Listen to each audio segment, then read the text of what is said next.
تو اللہ نے دل کے اندھیروں کے لیے دو نور بنائے ہیں، واتبعوا النور قرآن، قد جاءکم من اللہ نور محمد مصطفیٰ صلی اللہ علیہ وسلم۔ لہذا آپ کی پیدائش کا ٹائم دے 22 اپریل 571 عیسوی، 12 ربیع الاول عام الفیل، 1 جیٹھ 628 بکرمی ہندی کیلنڈر، اور عرب کیلنڈر تھا نہیں، تو عام الفیل کا مطلب ہے جس سال ابرہہ نے حملہ کیا بیت اللہ پر، وہ سال، اس کے حملے کے 6 ماہ بعد۔ آپ صبح صادق کے وقت پیدا ہوتے ہیں، اور 4:20 میں اضافہ کر دیتا ہوں کہ میں نے 22 اپریل کی صبح صادق مکہ میں دیکھی تو 4:20 تھی، تو میں اپنی بات میں یہ اضافہ کر دیتا ہوں۔ عین صبح صادق کے وقت آنے میں کیا راز ہے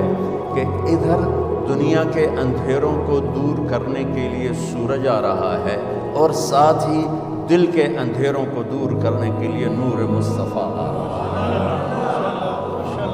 اس لیے آپ کے لیے وہ ٹائم چنا گیا جو یہ اعلان کرے کہ دل کے اندھیرے دور ہونے والے آ گئے۔ اور ایک حدیث سنا دیتا ہوں کہ جب آپ کی دائی، ہمارے دیہاتوں میں تو دائی کہتے ہیں نا، جو لیڈی ڈاکٹر ہو گئی ہم ہاسپٹل میں، تو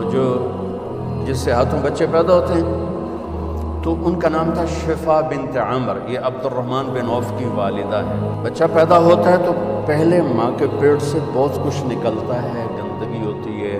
پھر بچہ آتا ہے تو گندگی میں لتھڑا ہوا آتا ہے۔ اب وہ انتظار کر رہی ہیں اور اندر سے کچھ بھی نہیں نکل رہا۔ پہلے بچے کا سر آتا ہے اور ساتھ ہی کمرے میں خوشبو پھیل جاتی ہے۔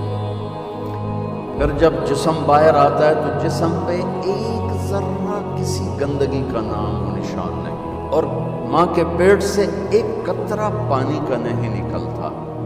اور بچے کا ختنہ باہر ہوتا ہے۔ آپ کا ختنہ ماں کے پیٹ سے ہو کے باہر تشریف لائے، اور بچے کی ناف اور ماں کی آنت ملی ہوتی ہے، اس کو باہر کینچی سے کاٹا جاتا ہے۔ آپ ماں کے پیٹ سے وہ کٹوا کے آئے، آپ کے ناف کو باہر الگ نہیں کیا گیا، وہ لیدہ آپ پیدا ہوئے مقتوع السرہ مختتنا، آپ پیدا ہوئے مختونا، آپ پیدا ہوئے، آپ کی ناف جدا تھی، آپ کا ختنہ ہوا تھا، اور کمرے میں روشنی پھیلی، خوشبو پھیلی۔ ماں نے، دائی نے پہلو میں لٹایا بچے کو، تو یہ بچہ جس کی عمر 15 منٹ ہے، یہ ایک دم کروٹ بدلتا ہے اور الٹا نہیں ہوتا، سجدے میں چلا جاتا ہے۔ یہ بچہ سجدہ کر کے سارے وکیلوں کو پیغام دیتا ہے، وکالت کرتے رہنا، نماز نہ چھوڑنا۔ سارے ڈاکٹروں کو پیغام دیتا ہے، تاجروں کو، زمینداروں کو، بادشاہوں کو پیغام دیتا ہے، نماز نہ چھوڑنا۔ جبھی تو میرے نبی کے نواسے نے تلوار کی دھار کے نیچے سجدہ نہیں چھوڑا۔ یہ فلسفہ شہادت ہے کہ سر تو کٹ سکتا ہے، سجدہ نہیں چھوڑ سکتا۔ آپ چھوٹی چھوٹی فائلوں کے پیچھے نمازیں چھوڑیں گے، کل جب آپ اپنی فائل خود اٹھائیں گے اللہ کے دربار میں، وَكُلَّ إِنسَانٍ أَلْزَمْنَاهُ طَائِرَهُ فِي عُنُقِهِ وَنُخْرِجُ لَهُ يَوْمَ الْقِيَامَةِ كِتَابًا يَلْقَاهُ مَنشُورًا اقرأ كتابك كفى بنفسك اليوم عليك حسيبا من اهتدى فإنما يهتدي لنفسه ومن ضل فإنما يضل عليها ولا تزر وازرة وزر أخرى فما كنا معذبين حتى نبعث رسولا۔ وہ کیا، آج تو آپ میری فائل اٹھا کے جا رہے ہیں، آپ کے موکل آ رہے ہیں، آپ ان کی فائلیں پڑھ رہے ہیں، کل آپ اپنی فائل اٹھا چکے ہوں گے اور وہ فائل آپ کے ہاتھ میں نہیں ہوگی۔ اللہ تعالیٰ کہتا ہے چاہے وہ مولانا ہو، علامہ ہو، یا وہ وکیل ہو، یا وہ جج ہو، گردن میں لٹکا دوں گا فائل، اور پھر ایک ایک ورق الٹا کے کہوں گا اقرأ کتابک، پڑھ۔ یہاں تو کھڑا ہے مظلوم کے لیے، پڑھ۔ یہاں تو کھڑا ہے ظالم کے لیے، اسے پڑھو۔ یہاں تم کھڑے ہو شرابی کو بچانے کے لیے، اسے پڑھو۔ یہاں تم کھڑے ہو قبضہ مافیا کو بچانے کے لیے، تمہیں آج کا دن یاد نہیں تھا؟ تمہیں فلسفہ شہادت حسین یاد نہیں تھا کہ اللہ کو پانے کے لیے نسل بھی ذبح ہو جائے تو سستا سودا ہے؟ میرے نبی نے سجدہ کیا، اور لمبا سجدہ کیا، اور ڈر گئی والدہ بھی اور دایا بھی، یہ کیا، یہ بچہ کیا کر رہا ہے؟ یہ نہیں کہ الٹے ہو گئے، سجدے کی پوری پوزیشن، پھر لمبے سجدے کے بعد یہاں ہاتھ میں پریشر ڈالا، الٹے ہاتھ میں پریشر ڈالا اور چھاتی کو اٹھایا اور سیدھا ہاتھ پہلے یوں کیا، یہ دیکھیں مٹھی، پھر یوں کیا، شہادت کی انگلی کو کھول کے اوپر جو کیا تو پوری کائنات میں نور ہی نور پھیل گیا، اور پھر آپ گرے، وہی معصوم بچہ،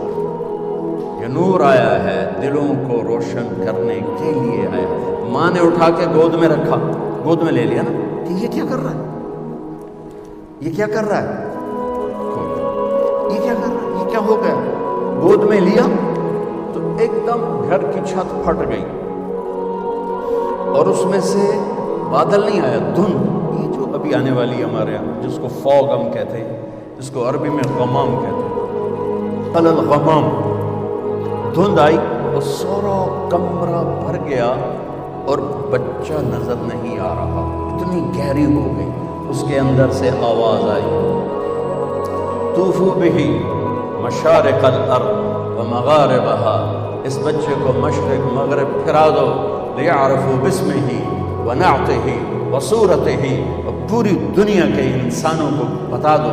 عورتوں کو، مردوں کو، وکیلوں کو، بادشاہوں کو، وزیروں کو، امیر کو، امیرن کو، غریب کو، غریبن کو، شاہ کو، گدا کو، کالے کو، گورے کو، شرقی کو، غربی کو، شمالی کو، جنوبی کو بتا دو کہ اسی کے پیچھے چل کے منزل ملے گی، ورنہ ذلیل و خوار ہو جاؤ۔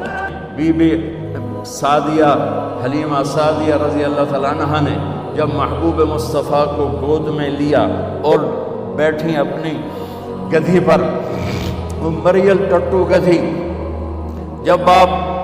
کو گود میں لے کر گدھی پر بیٹھی تو گدھی نے ایک چھلانگ لگائی اور قبلہ رخ ہو کے سجدہ کیا، پھر سر اٹھایا، پھر سجدہ کیا، پھر سر اٹھایا، آسمان کو دیکھا، پھر سجدہ کیا۔ اس مریل گدھی کو بھی پتا ہے کہ میرے اوپر کون آیا ہے، وہ اللہ کا شکر ادا کرنے کے لیے 3 دفعہ اس نے سجدہ کیا۔ آواز آئی، پھرا دو،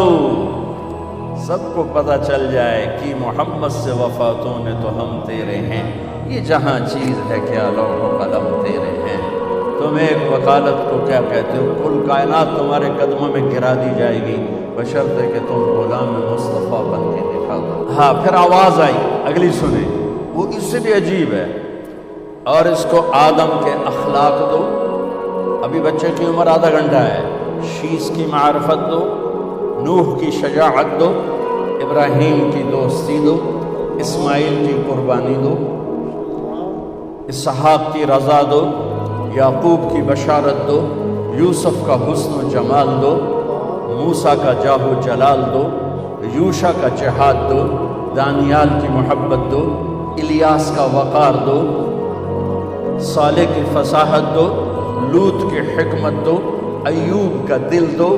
داؤد کی شیریں زبان دو،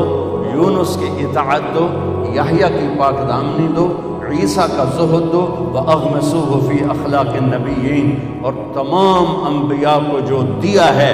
اس بچے کے سینے میں اتار دو۔ آدھے گھنٹے میں 1.25 لاکھ نبیوں کا علم، اور پھر اس کے بعد علم کی پرواز، اتنی بڑی ہستی کے پیغام ٹھکرا کر ہم کیسے کنارے لگ سکتے؟ کون سا وکیل ہے جو کہتا ہے سچ بولو گے تو مقدمہ جیتو گے، سچ بولیں گے تو مقدمہ جیتیں گے؟ ہر ایک کی تاجر سے پوچھو، جھوٹ کے بغیر کام نہیں چلے گا، وکیل سے پوچھو، جھوٹ کے بغیر کام نہیں چلے گا، سیاستدان سے پوچھو، جھوٹ کے بغیر کام نہیں چلے گا، مزدور سے پوچھو، جھوٹ کے بغیر کام نہیں چلے گا، مستری سے پوچھو، جھوٹ کے بغیر کام نہیں چلے گا۔